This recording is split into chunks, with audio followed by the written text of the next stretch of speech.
started by asking C.Rajashekaran. We see these kind of comments come to the fore from the DMK. They see nothing wrong in it. They say we're talking about inequality and that's all that is. We're not trying to attack anyone's faith. Is that an argument that holds water? Many say it doesn't. See, what Mr. A. Raja had said was in the context of within the purview of law and the constitution. He did not speak anything against the nation, anything against the country, or anything against um, the well-being of the citizens of this country. He just said, whatever our legends, leaders, the forefathers of our Constituent Assembly had coined, had evolved from pre-independence to post-independence is being followed.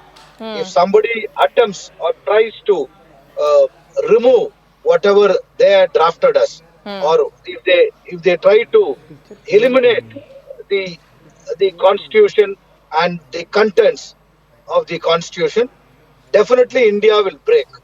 So it is union of states, and we are all patriotic Indians, and we are together with a great, lovely country called India, and there are different culture, different language, and it cannot be one. It is everything put together is this country called India. He just spoke real sense, mind-blowing interpretation of the constitution, and he never spoke anything against the nation or its unity or secularism or anything with regard to the constitution. He never spoke against the constitution. He was within the purview of law and the constitution. So when he says that we are not a nation, because if you are one nation, then you need to speak one language, you need to have one culture, which we do not. But India is a country that has celebrated its diversity, which is which is why the criticism today, which is why the allegation from the BJP and many others that this is a secessionist line that he's trying to toe. No. You can interpret it in whatever way you want to, for the benefit of political mileage. But fact of the matter is, whatever he spoke was in real sense and spirit of this country's patriotism. He spoke in the interest of the nation's unity. You see, he's not somebody who doesn't understand constitution or who doesn't understand law. He's a lawyer by profession, and he never spoke out of context, which we should understand in the right sense and right spirit. Sure. See, if you want to interpret it and say that he is going against the constitution, is going against the nation, is ridiculous, because whatever he spoke is real sense. You cannot selectively correct few sentence or words from whatever he spoke. Sure. A lengthy speech, and say that he is speaking against the country sounds really funny and stupid. And let us be fair when we make any comments about every Indian is a patriotic Indian. Nobody has the right to give another person the certificate of patriotism. Sure. It is not one party which has got only the right to say that we are patriotic, you are anti-national. Who the hell gave those people the right? See, I'm an Indian. I'm a Tamilian. I'm a proud Tamilian. I'm a patriotic Indian. That is the spirit of every person, every citizen in the state living in throughout the country. Sure. So that's one aspect of what A. Raja has said. There's another aspect of what he spoke about Bharat Mata and Jai Shri Ram. But before I get in on that, let me get in Charu Pragya of the BJP. Charu Pragya, the DMK is not on this panel, but many who back what A. Raja has said come out and say that, especially as far as the India is not a nation comment that the BJP is talking of, has been taken out of context. He's not trying to toe a secessionist line. He's trying to, in fact, make a nuanced point of what India represents. It's just being taken out of context by the BJP is the allegation. Good evening, Shivani.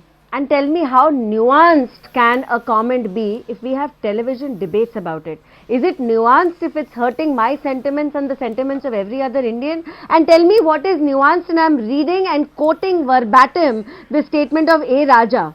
Tamil is one nation, one country. Malayalam is one language, one nation and one country. Oriya is a nation, a language and a country. Is there two ways of translating this? Because from any angle that you look at this statement, it proves that here is a man who's a citizen of India, who understands that being an Indian means you have one constitution, you have one flag, you protect your borders with one single army, and yet you are talking like this. And he's also gone on to say that be grateful I'm not following the Periyar way and asking for a separate country of Tamil Nadu. So what are you doing exactly, and why is it that time after time after time you have to stand with people, DMK and their allies, all of them, you have to stand with people who find their joy in disrespect, whether it is to our gods, whether it is to our country, who find their joys in putting down other people who do not think like them, because he was calling all kinds of diseases to people who follow Sanatan Dharma. मतलब क्या-क्या उसने नहीं बोल डाला.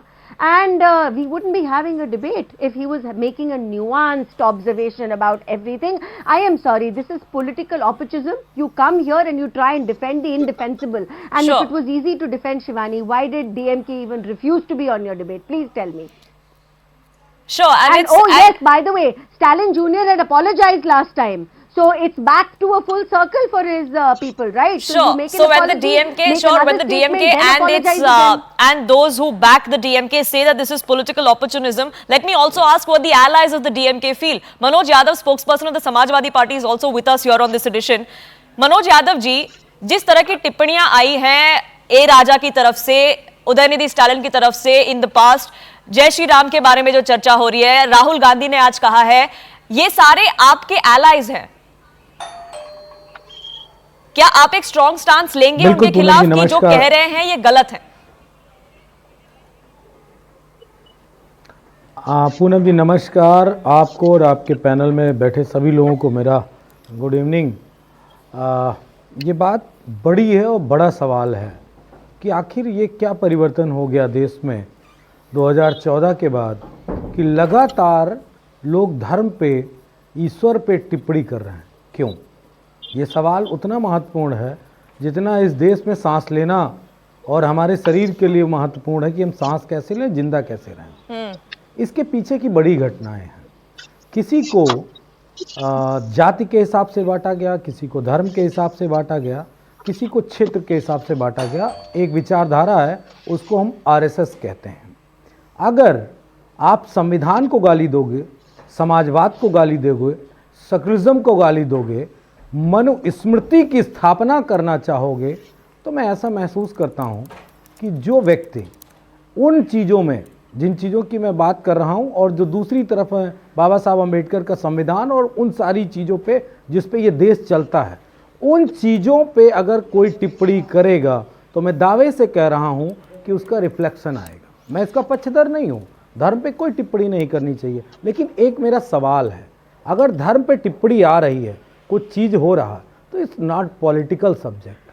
हमारे धर्माचार्य हैं और इस देश में, मेरे ख्याल से पूरी दुनिया में, अगर किसी देश में सबसे ज़्यादा धर्माचार्य हैं धर्म की रक्षा के लिए, नॉट गवर्नमेंट की रक्षा के लिए, धर्म की रक्षा के लिए पूनम जी, तो वो इंडिया में है. बट टिप्पणियां सर दोनों तरफ से आ रही हैं, और जो लिंक आप जोड़ रहे हैं कि शायद आरएसएस, भाजपा ने 2014 के बाद ये सारी टिप्पणियां होना शुरू हुई, इसीलिए ये सारे रिएक्शंस आ रहे हैं. तो क्या आप कह रहे हैं कि जो रिएक्शंस आ रहे हैं वो ठीक है?